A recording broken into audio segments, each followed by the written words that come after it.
Cobalah tes dengan guru, tidak ada lagi rasa hormat, tidak ada lagi rasa takut. Hilang ilmu itu. Kita tidak bisa mencapai ilmunya. Begitu kata Imam Syafi'i. Cuman sekarang kita udah berada di ciri tanda akhir zaman. Memang banyak orang tua yang menjadi budaknya dan anak menjadi tuannya. Cuma saya pengen sampaikan kepada ibu-ibu semuanya, andaikan anak kita masih durhaka, andaikan anak kita masih nakal, saya sampaikan, paksakan diri, ridhoi mereka. Kenapa? Karena ridho kita mencerminkan masa depannya. Jangan sampai kita nggak ridho. Ya, anak itu nakal biasa. Karena hidayah itu Allah yang atur. Kita aja mungkin baru taubat kemarin. Masa kita pengen anak cepat-cepat taubat? Nggak bisa. Cobanya ingatkan, doakan, tetap ridhoi anak kita.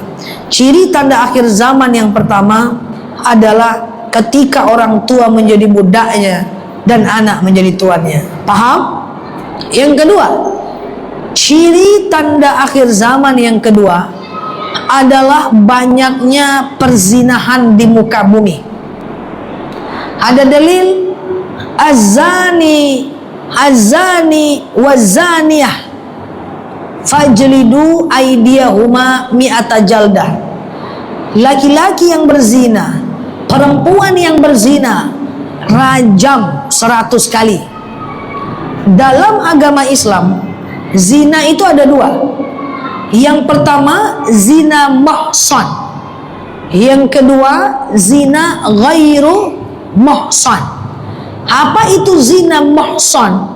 Zina muhsan itu adalah zina laki-laki dan wanita yang sudah menikah. Ibaratnya selingkuh lah. Dalam agama Islam, orang yang selingkuh itu harus dibunuh sampai mati. Sementara yang kedua ada namanya zina ghairu muhsan, yaitu zina ghairu muhsan, belum menikah, lajang dengan bujang. Dalam agama Islam rajam 100 kali. Hati-hati, wala taqrabu zina, jangan dekati zina. Ibu-ibu, bu, anaknya pacaran dilarang, pilih ta'aruf aja. Jadi jangan pacaran. Ibu-ibu usia 40-an nih, hati-hati. Ada yang 40-an sini. 40-an nih lebih parah nih dibanding 20-an, dibanding 30-an. Hati-hati, bu, wala taqrabu zina, jangan dekati zina. Zina itu gimana, bu? Hati-hati, jangan dekati. Kalau komunikasi dengan lawan jenis itu hanya boleh dalam hal muamalah. Muamalah itu gimana? Ya, jual beli, upah mengupah, pinjam meminjam, sewa menyewa, itu boleh. Pinjam laptopnya lah. Atau kita naik taksi, kita berdua aja dengan supir, nggak apa-apa, itu upah mengupah.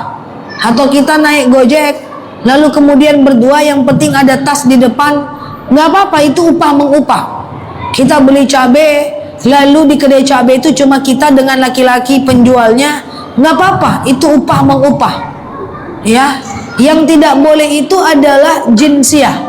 Apa itu jinsiah? Jinsiah itu adalah berhubungan dengan laki-laki yang tidak ada hubungan dengan muamalah, tidak ada hubungan dengan upah mengupah, jual beli, sewa menyewa, pinjam meminjam. Hati-hati dengan chat dan telepon.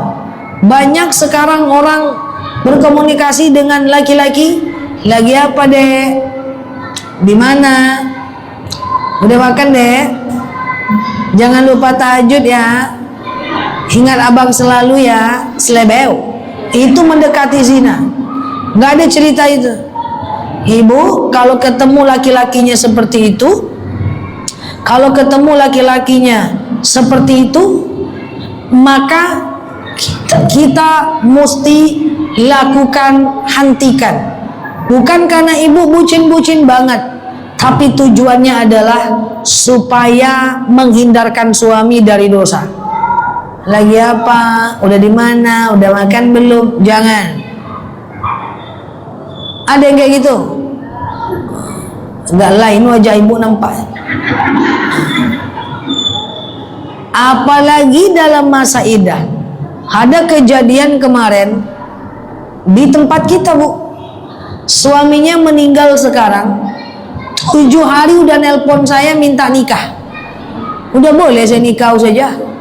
Oh, gimana ceritanya kawan? Sementara masa idah ibu 130 hari. Selesaikan dulu masa idah 130 hari. Selama masa idah tidak boleh. Apa kabar dek? Jangan sedih ya. Kan ada abang yang mati itu kan mati juga. Jangan. Tidak boleh. Hati-hati. Dalam masa iddah bukan tidak boleh keluar rumah. Kalau kerja ya kerja aja. Kalau jualan lontong ya jualan aja. Tapi tidak boleh menjalin hubungan dekat dengan laki-laki lain. Itu nggak boleh. Lagi apa bang? Di mana bang? Karena ada kejadian. Dia udah tidak saling sayang dengan suaminya. Lalu dia lihat suaminya mengucapkan kalimat itu kepada perempuan lain. Dia abaikan, biar aja lah lantak diolah. Setelah 2 tahun dapat kabar, rupanya udah punya anak 2 pula suaminya dah. Gimana coba? Ini na'udzubillah min zalik. Oke? Jaga anaknya. Ini banyak orang tua yang pusing kalau anaknya nggak pacaran. Kok nggak pacaran anak saya saja? Nggak laku dia. Padahal itu tidak dibolehkan. Clear? Yang pertama tadi ketika orang tua menjadi budaknya dan anak menjadi tuannya. Yang kedua, banyaknya perzinahan. Yang ketiga, ciri dan tanda akhir zaman adalah terbolak-baliknya.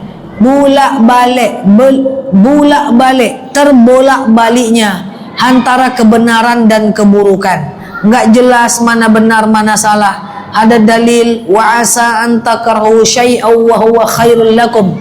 Bisa jadi kau membenci sesuatu itu baik bagimu. Wa asa an tuhibbu syai'aw wa huwa syarrul lakum. Bisa jadi itu sesuatu yang kau suka tapi itu buruk bagimu. Sekarang banyak yang terbolak-balik kebaikan dan keburukan, memakai logika yang tidak sehat. Contoh, ibu pernah dengar gini nggak? Oi, percuma sholatnya tapi masih gosip. Pernah dengar nggak? Itu kan udah nggak jelas, itu kan udah salah. Tapi kalau orang yang mendengar, iya juga yo. Padahal lebih baik sholat walaupun masih maksiat daripada baik tapi nggak sholat. Karena sholat itu wajib. Ustazah, tengok tuh teman saya jilbabnya panjang tapi dia gosip.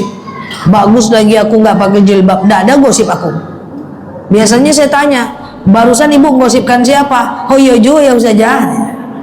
Berjilbab itu lebih baik walaupun kita masih berbuat dosa. Percuma ibu majelis taklim, kata suami, melawan juga.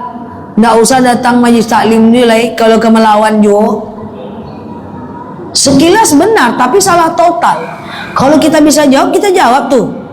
Masih untung aku majelis taklim bang, masih melawan biasa aku. Kalau aku tak datang majelis taklim, putus leher abangku buat. Cuman kan nggak boleh kan. Majelis taklim pasti ada efeknya. Karena 20% yang kita lihat, 40% yang kita dengar, 70% yang kita ucapkan itu membentuk karakter kita. Nggak mungkin sama orang berilmu dengan orang yang tidak berilmu, beda. Ada teman-teman kita mematikan majelis taklim dengan bilang, percuma majelis taklimnya. Ibu-ibu majelis taklim tuh banyak bergosip tuh mah. Majelis taklim tapi masih gosip. Kalau bisa kita jawab tuh. Aku majelis taklim masih bergosip aku. Untung aku majelis taklim. Kalau nggak majelis taklim, aku jadi panitia inti gosip mah. Karena majelis taklim aku jadi anggotanya aja. Itulah ibaratnya bu. Hal yastawil ladina ya'lamuna ma la ta'lamun. Mana mungkin sama orang yang ngerti dengan orang yang nggak ngerti? Nggak mungkin sama. Cuman kan kita suka bulak-balik kebaikan keburukan. Yang baik kita tak baik, bilang tak baik. Ustadz poligami, jemaahnya heboh. Istrinya aja setuju, jamaahnya heboh. Itu kan lucu. Aku tidak mau dengerin ustadz ini lagi, ustazah. Kenapa? Poligami dia benar tuh poligami, bisa dia nggak mau dengerin lagi. Yang rugi siapa? Kita. Istrinya zaman, kita pulang yang heboh. Itu kan ciri tanda akhir zaman. Yang benar kita anggap salah, yang salah kita anggap benar. Paham maksud ini? Biar aja lah ustadznya poligami, yang penting istrinya setuju, ilmunya ambillah. Oke. Kok ibu diam? Gak jelas. Maaf, kemarin saya melihat wanita bercadar jualan di platform online, di TikTok. Tersengaja saya scroll. Bagus dia jualan, sesuai syariat Islam. Dia jualan macam-macam barang-barang Islami. Bagus dia jualan. Dia juga jualan cadar, dia jualan gamis. Tapi demi Allah 200 orang yang lihat komentarnya negatif semua. Ya udah kalau mau jualan buka aja cadarnya, di toko aja sekalian, gak usah pakai cadar. Ya Allah, ini masyarakat kita kayak apa? Ini udah jelas wanita bercadar bagus, dia Islami, dia ingin mirip seperti Rasulullah. Bukannya dibeli dagangannya, tapi dikata-katain. Coba. Nah ini ciri tanda akhir zaman ini. Padahal itu orang bagus, itu orang jualan, ya dia mengikuti style Rasulullah, jualannya juga baik-baik, halal, dia nggak nyuri gitu loh. Bisa ada komentarnya itu negatif banget. Kalau gitu nggak usah lagi ini buka aja. Kalau nggak mau dilihat matanya macam-macam. Itu nauzubillah. Cadar itu bagus, nggak ada problem. Tapi kan udah nggak jelas. Yang bercadar dibilang tak bagus, yang buka-buka aurat dibilang mantap. Tuh bu, ciri tanda akhir zaman tuh. Itu dia. Paham tuh mak? Ustazah kok berang-berang mah, itulah. Nah ini dia. Jadi sedih kita.